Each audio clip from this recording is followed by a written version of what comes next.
Hi hello friends, welcome to Vaishnavi kitchen vlogs. ನನ್ನ ಇವತ್ತಿನ recipe ಒಂದು ಸಿಂಪಲ್ಲಾಗಿ ದಿಢೀರಾಗಿ ಮೆಂತೆ ಚಿತ್ರಾನ್ನ, ಮೆಂತೆ ಸೊಪ್ಪಿನ ಚಿತ್ರಾನ್ನ ಹೆಂಗೆ ಮಾಡೋದು ಅಂತ ಇವತ್ತು ತೋರಿಸ್ಕೊಡ್ತಾ ಇದ್ದೀನಿ ಫ್ರೆಂಡ್ಸ್. ಅದಕ್ಕಿಂತ ಮುಂಚೆ ಯಾರೆಲ್ಲ ನನ್ನ ಚಾನಲ್ಗೆ ಸಬ್ಸ್ಕ್ರೈಬ್ ಮಾಡದೆ ನೋಡ್ತಾ ಇದ್ದೀರೋ ಪ್ಲೀಸ್ ಸಬ್ಸ್ಕ್ರೈಬ್ ಮಾಡ್ಕೊರಿ ಹಾಗೂ ಬೆಲ್ ಐಕನನ್ನು ಪ್ರೆಸ್ ಮಾಡಿ. ನಾನು ಹಾಕಿರೋ ವಿಡಿಯೋಸ್ ನಿಮಗೆ ಮೊದಲು ನೋಟಿಫಿಕೇಷನ್ ಬರುತ್ತೆ.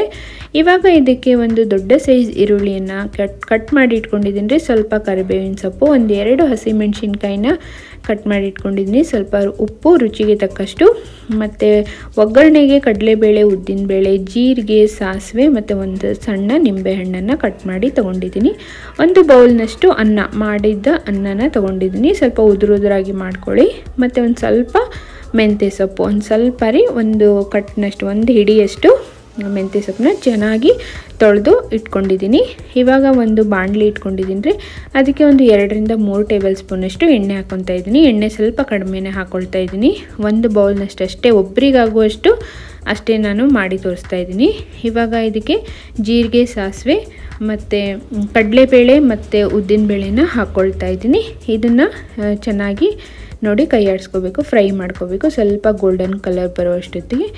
ಆಮೇಲೆ ಇದಕ್ಕೆ ಸಣ್ಣದಾಗಿ ಹೆಚ್ಚಿದ್ದ ಈರುಳ್ಳಿನೂ ಹಾಕ್ಕೊಳ್ತಾ ಇದ್ದೀನಿ, ಮತ್ತು ಕರಿಬೇವಿನ ಸೊಪ್ಪು ಮತ್ತು ಹಸಿಮೆಣಸಿನ್ಕಾಯಿ ಹಾಕ್ಕೊಂಡು ಚೆನ್ನಾಗಿ ಫ್ರೈ ಮಾಡ್ಕೊಳ್ಬೇಕು.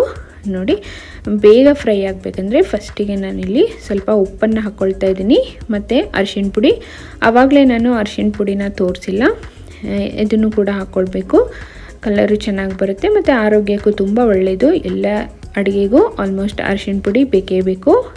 ಆಮೇಲೆ ನಾವು ತೊಳೆದಿಟ್ಕೊಂಡಿರುವಂಥ ಮೆಂತ್ಯ ಸೊಪ್ಪನ್ನು ಹಾಕ್ಕೊಳ್ತಾ ಇದ್ದೀನಿ. ಮೆಂತ್ಯ ಸೊಪ್ಪು ಹಾಕಿದರೆ ಏನಪ್ಪ ಕಹಿ ಆಗುತ್ತೆ ಅಂತ ಅಂದ್ಕೊತಿದ್ದೀರಾ? ಏನಿಲ್ಲ ಫ್ರೆಂಡ್ಸ್, ತುಂಬ ಟೇಸ್ಟ್ ಆಗುತ್ತೆ, ಸ್ವಲ್ಪನೂ ಕಹಿ ಬರೋದಿಲ್ಲ ಚಿತ್ರಾನ್ನ. ಇದನ್ನು ಕೂಡ ಚೆನ್ನಾಗಿ ಬಾಡಿಸ್ಕೋಬೇಕು. ನೋಡಿ, ಮೆಂತ್ಯ ಸೊಪ್ಪು ಚೆನ್ನಾಗಿ ಫ್ರೈ ಆಗಿದೆ. ಇವಾಗ ಮಾಡಿಟ್ಕೊಂಡಿರುವಂಥ ರೈಸನ್ನು ಹಾಕ್ಕೊಳ್ತಾ ಇದ್ದೀನಿ. ಹಾಕ್ಕೊಂಡು ಚೆನ್ನಾಗಿ ಮಿಕ್ಸ್ ಮಾಡ್ಕೊಳ್ಳಿ. ತುಂಬ ಟೇಸ್ಟಿಯಾಗುತ್ತೆ, ದಿಢೀರಾಗಿ ಮಾಡ್ಕೊಳ್ಬೋದು. ಮಕ್ಕಳು ಕೂಡ ಈ ಥರ ಮೆಂತ್ಯ ಸೊಪ್ಪನ್ನು ಸಪ್ರೇಟಾಗಿ ಪಲ್ಯ ಮಾಡಿದರೆ ತಿನ್ನೋದಿಲ್ಲ. ಈ ಥರ ಚಿತ್ರಾನ್ನದಲ್ಲಿ ಮಾಡಿಕೊಟ್ರೆ ತುಂಬ ಒಳ್ಳೆಯದು ಮತ್ತು ಆರೋಗ್ಯಕ್ಕೂ ಒಳ್ಳೆಯದು. ಮತ್ತು ಬೇಗನೆ ಬ್ರೇಕ್ಫಾಸ್ಟ್ ರೆಡಿ ಮಾಡಿ ಕೊಡ್ಬೋದು. ಮಕ್ಕಳಿಗೆಲ್ಲ ಟಿಫನ್ ಬಾಕ್ಸಿಗೂ ಹಾಕಿ ಕೊಡ್ಬೋದು. ನೋಡಿ, ಮೇಲ್ಗಡೆ ಸ್ವಲ್ಪ ನಿಂಬೆಹಣ್ಣನ್ನು ಹಿಂಡ್ಕೊಳ್ತಾ ಇದ್ದೀನಿ. ಅದ್ರ ಬದಲು ನೀವು ಟೊಮೆಟೊ ಹಣ್ಣನ್ನು ಹೆಚ್ಚಿ ಕೂಡ ಹಾಕ್ಕೊಳ್ಬೋದು. ನೋಡಿ, ದಿಢೀರಾಗಿ ಮೆಂತ್ಯ ಚಿತ್ರಾನ್ನ ರೆಡಿಯಾಗಿದೆ. ನೀವು ಕೂಡ ಮಾಡ್ಕೊಳ್ಳಿ ಫ್ರೆಂಡ್ಸ್. ಮತ್ತು ಹೆಂಗಾಗಿದೆ ಅಂತ ಹೇಳಿ ಕಮೆಂಟ್ಸಲ್ಲಿ ತಿಳಿಸೋದನ್ನು ಮಾತ್ರ ಮರಿಬೇಡಿ. ನನ್ನ ಚಾನಲ್ಗೆ ಯಾವಾಗಲೂ ಹೀಗೆ ಸಪೋರ್ಟ್ ಮಾಡಿ. ಆ್ಯಡ್ಸನ್ನು ಸ್ಕಿಪ್ ಮಾಡ್ದೇ ವಿಡಿಯೋ ನೋಡಿ. ನೆಕ್ಸ್ಟ್ ಒಂದು ಇಂಟ್ರೆಸ್ಟಿಂಗ್ ರೆಸಿಪಿಯೊಂದಿಗೆ ನಿಮಗೆಲ್ಲ ಸಿಗ್ತೀನಿ ಫ್ರೆಂಡ್ಸ್. ಅಲ್ಲಿವರೆಗೂ ಥ್ಯಾಂಕ್ ಯು ಫಾರ್ ವಾಚಿಂಗ್.